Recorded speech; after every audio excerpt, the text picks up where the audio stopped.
अस्सलाम वालेकुम। Myself professor doctor M A Parvez, department of मालियात, the Calcutta Unani medical college. तकरीबन 20 साल से दर्स व तदरीस का काम अंजाम दे रहे हैं और एक अहम और कॉमन मौजू जो आजकल आम तौर पे पाया जाता है, जिसको मेटाबॉलिक डिजॉर्डर के लिए कह लीजिए या लाइफ स्टाइल की गड़बड़ी कह लीजिए, जिसके नतीजे में आज हर तरक्की याफ्ता घरों में ये बीमारी पाया जाता है और इसको मोटापा के नाम से जाना जाता है। मोटापा, ओबेसिटी, सामान्य मुफरित, ये सब जो है इसका मुतरादिफ नाम है।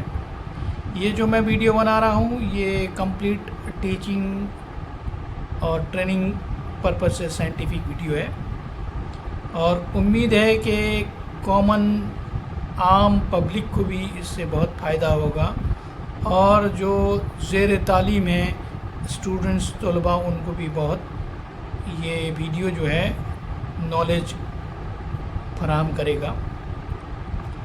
मोटापे को समझने के लिए इसकी तारीफ़ पहले समझें। इसका डेफिनेशन ये है कि accumulation of excessive fat in the body, यानी जिस्म में जो है ज़रूरत से ज़्यादा फैट का इकट्ठे होने को मोटापा कहेंगे। वैसे तो मोटापा जो है देख के ही समझ में आ जाता है। अब हम लोग को ये कहा गया था चिबा चिबा के ग़िज़ा को अच्छे से खाएं। हम लोग चिबा चिबा के ग़िज़ा नहीं खाते हैं, दबा दबा के ग़िज़ा खाते हैं। जब तक गले तक हमारा जो है माने भूख नहीं मिट जाता है तब तक हम खाना खाते हैं। और खाने में जो है कैलोरी के साथ साथ उसका न्यूट्रिशन जो वैल्यू है वो ज़्यादा होना चाहिए। हम लोग एकदम पुअर डाइटरी हैबिट इस्तेमाल करते हैं जिसमें कैलोरी ज़्यादा होता है और उसका न्यूट्रिशनल वैल्यू ना के बराबर होता है या जीरो न्यूट्रिशन होता है। अब जो है ये जो मोटापे को पैमाइश करने के लिए, नापने के लिए, मेजरमेंट करने के लिए एक जो टर्म इस्तेमाल होता है उसको बॉडी मास इंडेक्स, BMI। तो BMI आप भी अपने घरों में इजीली मेजर कर सकते हैं।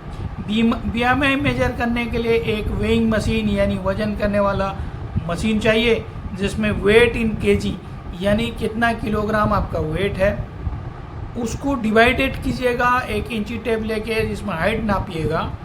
तो हाइट में मीटर स्क्वायर यानी जो हाइट है आप उसको मीटर में कन्वर्ट कीजिए। उसके बाद उसको मीटर स्क्वायर, उसका स्क्वायर निकालिए, यानी सेम जो आएगा, सपोज आया 1.76 इंटू 1.76 ऐसा आप लोग कीजिए, वो है मीटर स्क्वायर। तो BMI का जो फॉर्मूला है weight in kg divided by height in metre square, यानी जितना आपका वजन है उसको तकसीम करेंगे आपका जो हाइट मीटर में उसको। तो BMI के लिए जो क्राइटेरिया है उसमें 4 क्राइटेरिया में मैंने बांटा गया है। एक है अंडरवेट, दूसरा है आपका नॉर्मल, तीसरा है ओवरवेट, चौथा है ओबीज।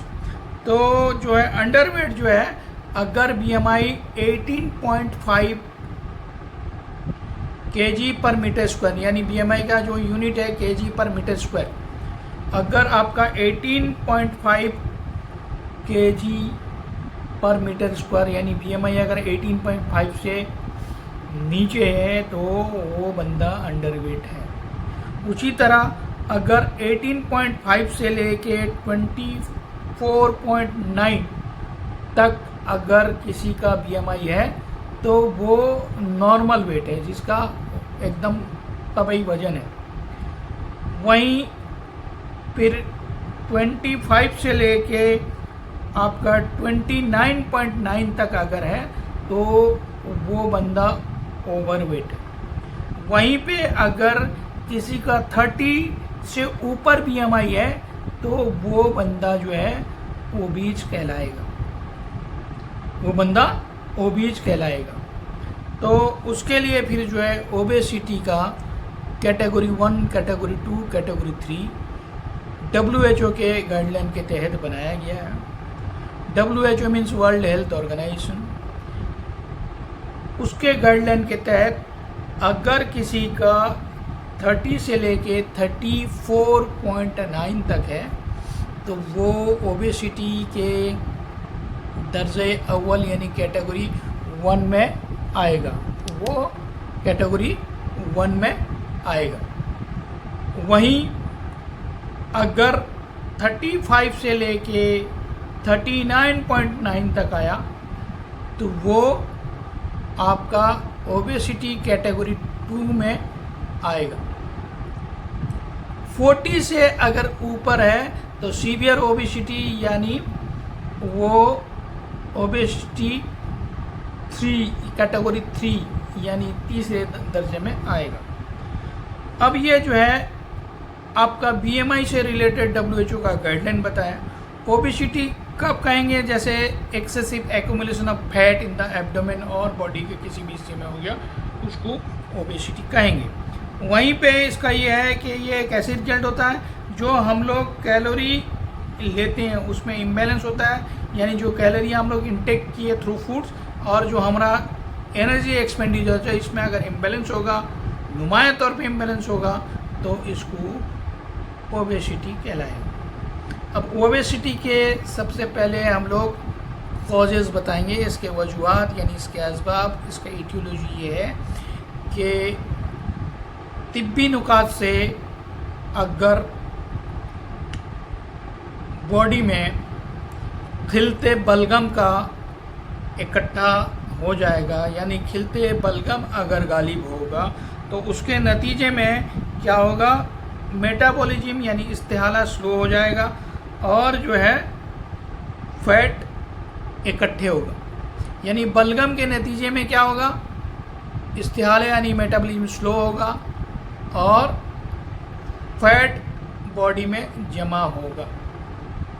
दूसरा है दम यानी ब्लड, खिलते बलगम के गलबे के खिलते दम के यानी ब्लड के गलबे के नतीजे में जो होगा ओवर न्यूट्रिशन मिलेगा और वेट गेन होगा।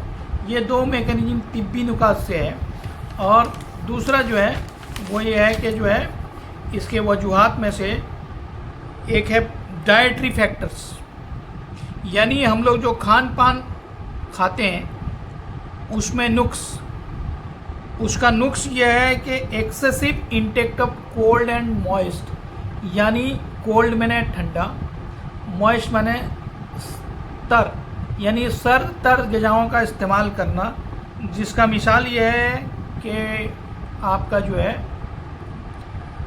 स्वीट ड्रिंक्स और आपका राइस और डेयरी प्रोडक्ट्स, ये है सर तर माकुलात व मशरूबात का इस्तेमाल करना, कोल्ड एंड मॉइस्ट फूड्स का इस्तेमाल करना। उसके अलावा ओवर ईटिंग, माने जितना भूख है उससे भी ज़्यादा, जबकि हम लोग को कहा गया है कि हुजूर अकरम सल्लल्लाहु अलैहि वसल्लम का कॉल है कि 1/3 हिस्सा खाइए, 1 हिस्सा खाली रखिए। ओवर ईटिंग अगर हम लोग खाएंगे तो उसकी वजह से होगा। और एक्सेसिव ऑयली और फैटी फूड्स एंड सब्सटेंसेस का अगर हम लोग कंजप्शन करेंगे तो उसके नतीजे में भी हमारा ओबेसिटी हो सकता है। तो पहला हो गया सर तर मशरूबात, दूसरा हो गया एक्सेसिव इनटेक ऑफ फूड यानी भूख से ज़्यादा, तीसरा हो गया frequent consumption of heavy mills यानी फैट से भरपूर ग़िज़ा जो हम लोग बार बार यानी माने हर आधा घंटा हर 1 घंटे में हम लोग लेंगे, उस कंडीशन में भी ये हमारा हो सकता है। ये हो गया डाइटरी फैक्टर्स। दूसरा हो गया life style factors, life style में सबसे पहले लैक ऑफ फिजिकल एक्टिविटी, यानी सुस्त पड़े रहना, कामकाज ना करना, बदन को ना हिलाना, ये भी ओबेसिटी का एक कॉज या सबब बन सकता है। दूसरा है एक्सेसिव स्लीपिंग, ख़ास तौर से दिन के वक्त, यानी देर माने 12 बजे 2 बजे 3 बजे तक सो के रहना। आजकल ख़ास तौर से जब तक ये आईटी सेक्टर का दौर आया है तो नाइट शिफ्ट में ड्यूटी होता है बाद जगह, और बाज़ लोग पबजी खेल के रात गुजारते हैं, बाज़ लोग व्हाट्सएप में रहते हैं। तो ये भी एक कारण हो सकता है, स्लीप डिस्टर्बेंस की वजह से मोटापा लाहक हो सकता है। स्लीप डिस्टर्बेंस की वजह से मोटापा लाहक हो सकता है। उसके अलावा आपका एक्सरसाइज का ना करना, फिजिकल एक्टिविटी का ना करना और देर दिन तक सोए रहना, सुस्ती, काहली, ये सब जो है इसके मोटापे का सबब है। ये हो गया लाइफ स्टाइल। तीसरा हो गया मेटाबॉलिक और डाइजेस्टिव डिजॉर्डर, यानी इस्तेहाला में भी गड़बड़ी, हजम में भी गड़बड़ी, यानी हजम और इस्तेहाला के गड़बड़ी से भी ओबेसिटी हो सकता है। अगर किसी को जो है हजम इस्तेहाला में किसी तरह का कोई गड़बड़ी हो तो उस कंडीशन में भी जो है आपका हो सकता है। अब ज़ोफ़े हजम यानी वीक डाइजेशन के शक्ल में क्या होगा, जो हम लोग कॉम्प्लेक्स फूड्स खाएंगे उसका प्रॉपर ब्रेकडाउन नहीं हो पाएगा। अगर किसी को ज़ोफ़े हजम है यानी डाइजेशन का गड़बड़ी है तो उसमें हम लोग जो ग़िज़ा लेंगे वो ग़िज़ा जो है हमारा वैसे ही धरा रहेगा, जिसकी वजह से फ़साद हजम होगा और फैट का एक्यूमुलेशन होगा। ये हो गया आपका वीक डाइजेशन के वजह से। दूसरा है मेटाबॉलिज्म में स्लो मेटाबॉलिज्म के नतीजे में भी आपका हो सकता है। उसके अलावा हम लोग जो खाना खाएंगे वो अगर इमोशनल फूड खाएंगे, गम, फिकर, तरद्दुद, एंजाइटी भी इसका एक साइकोलॉजिकल फैक्टर है।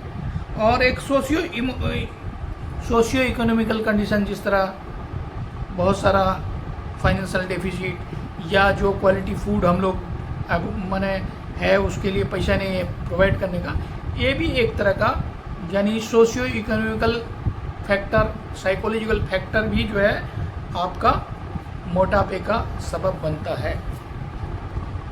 उसके अलावा जेनेटिक फैक्टर्स, कुछ जीन में पाया जाता है और उसकी वजह से जो है आपका मोटापा लाहक हो सकता है।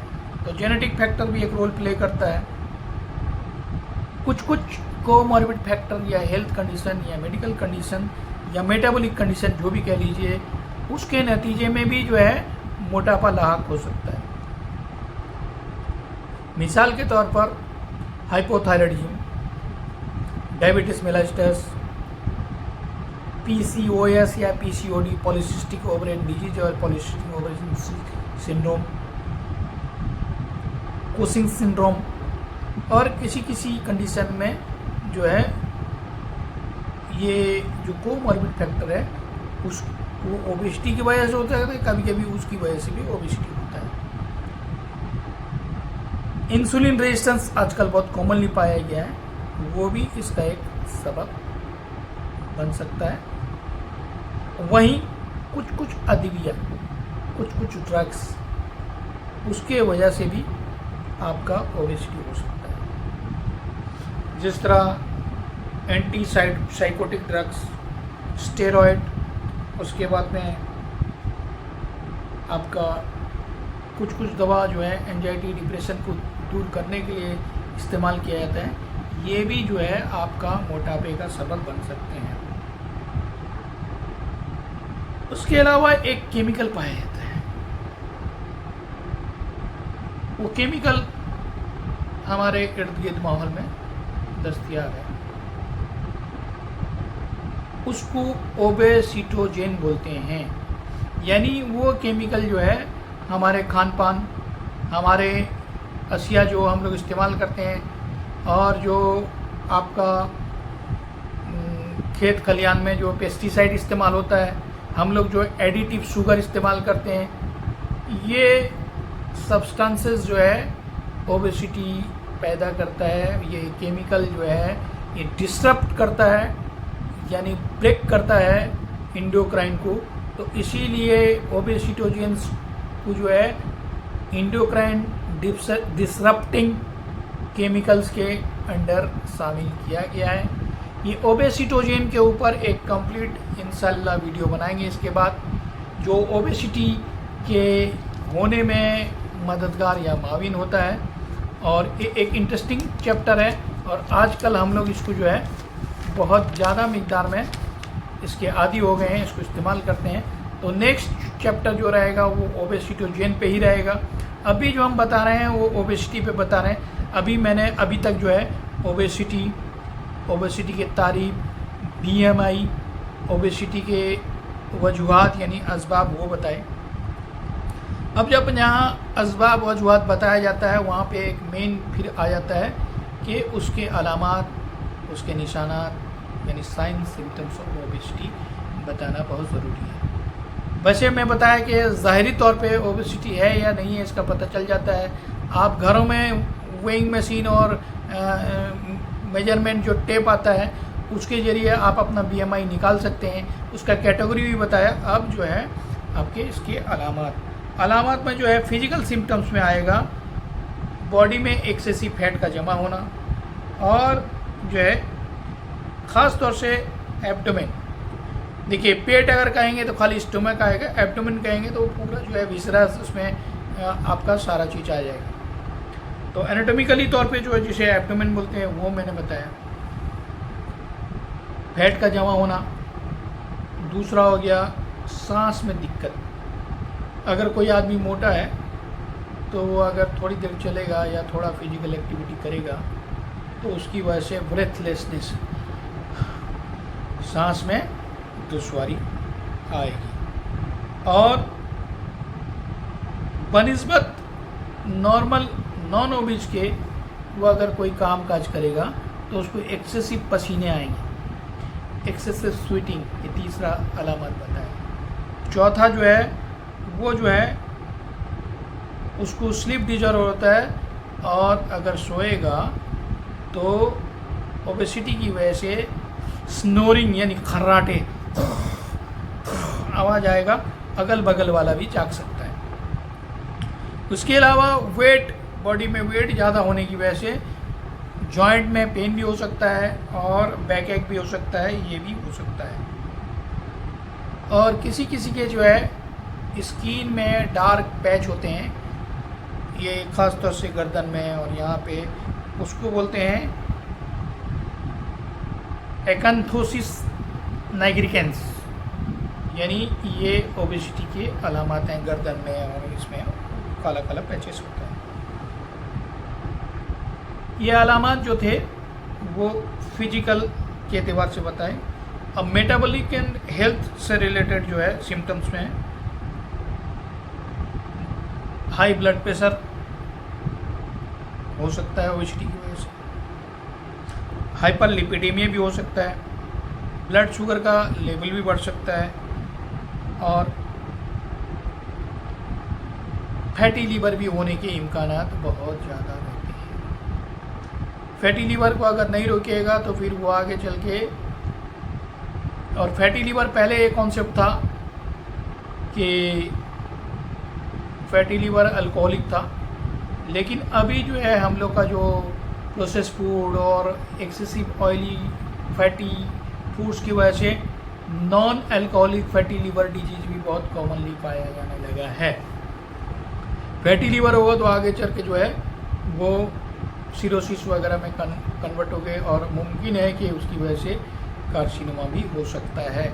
इसलिए फैटी लीवर को आप जो है सीरियसली लीजिएगा। तो ये था मेटाबॉलिक डिसऑर्डर के नतीजे में। अब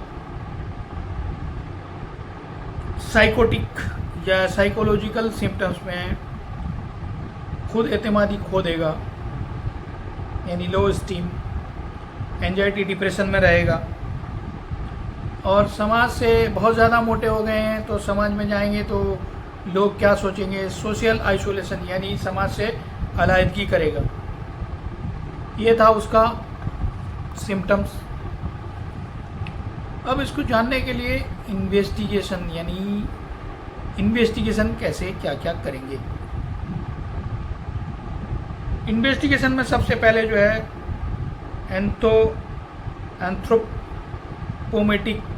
एंथ्रोपोमेट्रिक मेजरमेंट में सारे आएंगे। मैंने जो बताया,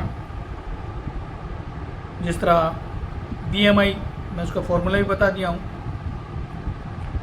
BMI के साथ साथ ये जो वेस्ट है, कमर, वेस्ट सरकमफ्रेंस, यानी इसको फीमेल और मेल के हिसाब से कैटेगराइज किया गया है। 35 इंच से अगर कम है औरतों में तो वो ओबीज नहीं कहलाएगी। वहीं मर्दों में 40 इंच से कम होना चाहिए। तो ये एक मेजरमेंट है। दूसरा एक मेजरमेंट है जो WHR, W for waist, waist माने कमर, हीप यानी कूल्हा, R फॉर रेशियो यानी waist hip ratio. Waist hip ratio जो है ये भी WHO के जरिए जो है एक गाइडलाइन दिया गया है कि औरतों का वेस्ट हीप रेशियो यानी वेस्ट का सरकमफ्रेंस जो हम लेंगे नैरोएस्ट जगह में, और हिप का सरकमफ्रेंस जो यानी बटक का जो वाइडेस्ट पोर्शन है वहाँ से लेंगे। यानी वेस्ट का सरकमफ्रेंस को डिवाइड करेंगे हिप के सरकमफ्रेंस से, तो वो जो रेशियो निकलेगा उसको वेस्ट हिप रेशियो कहेंगे। और ये WHO के गाइडलाइन के तहत औरतों में 0.80 यानी 0.8 WHR वेस्ट हिप रेशियो अगर है तो वो आपका ओके है। अगर उसमें जो है यानी वो के मीन्स रिस्क कम है, लो रिस्क है। अगर वेस्ट हिप रेशियो औरतों में 0.80 से कम हो तो लो रिस्क कहलाएगा। मॉडरेट रिस्क कहलाएगा 0.80 से लेके 0.85 तक जो है मॉडरेट रिस्क।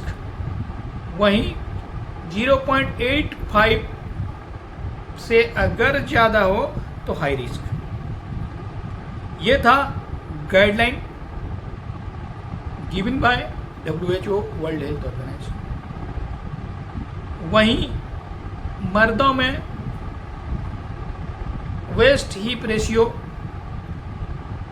0.90 अगर है तो लो रिस्क। उसके बाद मॉडरेट रिस्क जो है वो 0.90 से लेके 0.99 तक अगर है तो मॉडरेट रिस्क। और अगर एक से ज़्यादा हो तो हाई रिस्क। ये था वेस्ट हिप रेशियो जो मैं आपका वक्त लिया, वेस्ट हिप रेशियो का आपका हिसाब से। उसके बाद में इसमें और जो तफ्तीशात करेंगे, लेबोरेटरी इन्वेस्टिगेशन करेंगे, शुगर देखेंगे, HbA1c देखेंगे, लिपिड प्रोफाइल देखेंगे, LFT देखेंगे। उसके बाद में थायराइड प्रोफाइल देखेंगे, T3 T4 TSH देखेंगे। ये सब के साथ साथ आपका जो है आपका USG अल्ट्रासोनोग्राफी करेंगे फैटी लीवर को रूल आउट करने के लिए, और फैटी लीवर अगर है तो फाइबर स्कैनिंग करेंगे। ये सारा इन्वेस्टिगेशन हम लोग करेंगे।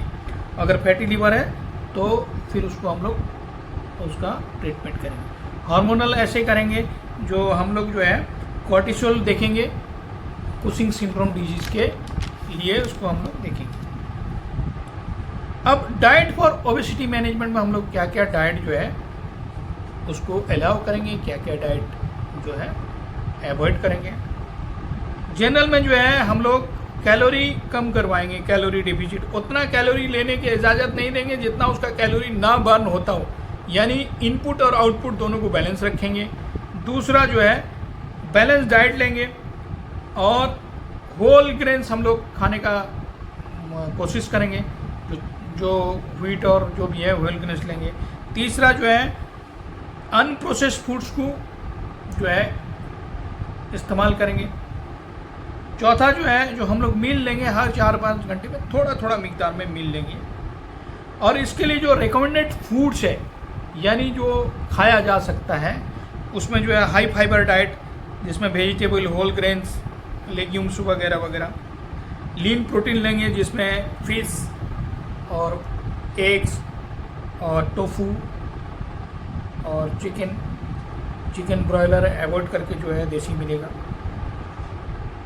और हम लोग जो है हेल्दी फैट्स जिस तरह ऑलिव ऑयल, नट, सीड्स ये इस्तेमाल करेंगे। ग्रीन लीफी वेजिटेबल इस्तेमाल करेंगे जिसमें स्पाइनच वगैरह हो गया। और आपका फ्रूट्स में पोमेग्रेनेट वगैरह, लेमन, साइट्रस फ्रूट लेंगे।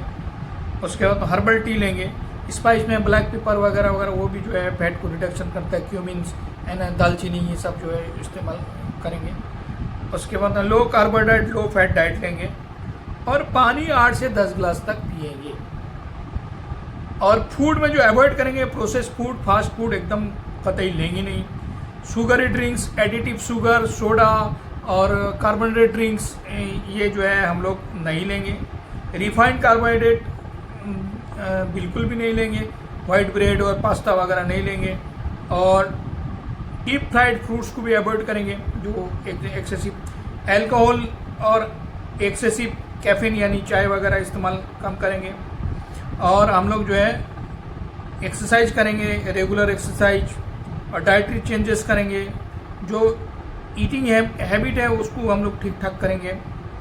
और बिहेवियर में स्ट्रेस मैनेजमेंट करेंगे बिहेवियरल चेंजेस के लिए। और माइंडफुल ईटिंग खाएंगे, जो हम लोग के लिए नुकसानदेह है उसको अवॉइड करेंगे, जो ठीक है उसको इस्तेमाल करेंगे। और हार्मोनल ट्रीटमेंट करेंगे, उसका अगर कुछ हार्मोन रिलेटेड जो है बीमारी है तो उसको ट्रीटमेंट करेंगे। रेजिमिनल थेरेपी बहुत बड़ा रोल है। जिस तरह एक्सरसाइज मैंने कहा, उसी तरह हेजामा क्या करता है, वो एक्सेसिव ह्यूमर्स यानी को माने तनकिया करता है और सर्कुलेशन को इम्प्रूव करता है, इसका काम हो गया। दलक यानी मसाज थेरेपी जो है वो फैट डिपॉजिट को ब्रेक डाउन करता है। उसके अलावा रियाजत जो है हल्का योगा वगैरह से क्या होता है, आपका थोड़ा वर्कआउट करने से वो मेटाबॉलिज्म को इंक्रीज कराता है, तो मेटाबॉलिक डिसऑर्डर जो है वो भी माने राह रास्ते पे आता है। उसके बाद में हमाम जो नहीं स्टीम बाथ जो है वो आपका स्वेटिंग के जरिए डिटॉक्सिफिकेशन करता है बॉडी में, जो है गैर माने ज़रूरत खुजला है उसको जो है निकाल बाहर करता है। और तरकिस बात यानी जो तरकिस बात है वो भी जो है आपके ब्लड सर्कुलेशन को करता है, बॉडी को रिलैक्स करता है और टॉक्सिसिटी को दूर करता है। और ये जो है इसमें जो है कुछ कुछ हर्ब्स हैं जो तीर बहदप यानी बहुत अच्छा रोल है। जिस तरह सबसे पहले गार्सिनिया कंबोजिया, और उसके बाद में जंजबील और दालचीनी, मेथी, फिलपिलसिया, जीरा, आंवला, त्रिफला, इसबगोल, हलीला, अर्के जीरा, अर्के मको। और कुछ कुछ मेडिकेटेड में जो है आपका जो है आपका जिस तरह सब पे मौजूद है, माजून है, मुकिल है, त्रिफल जीरा है। और कुछ कुछ रोगन जिस तरह रोगन सुर्ख वगैरह करते हैं, मालिश करने से वहाँ का जो फैट का डिपोजिशन है वो ठीक होता है। और आप जो है मेंटेनेंस कीजिए आपका डाइटरी स्टाइल को। ओबेसोटोजिन के बारे में नेक्स्ट बताएंगे, उसको भी अवॉइड कीजिए। और एक्सरसाइज कीजिए, खान पान को ठीक कीजिए, पुअर डाइटरी हैबिट को ठीक कीजिए और अपना ख्याल रखिए और सेहतमंद रहिए। इतना कहते हुए मैं आप लोगों से यही गुजारिश कर रहा हूँ कि वीडियो लंबा है ज़रूर, लेकिन आप लोग एंड तक देखें। अल्लाह हाफिज़, स्टे ब्लेस्ड, स्टे हेल्दी।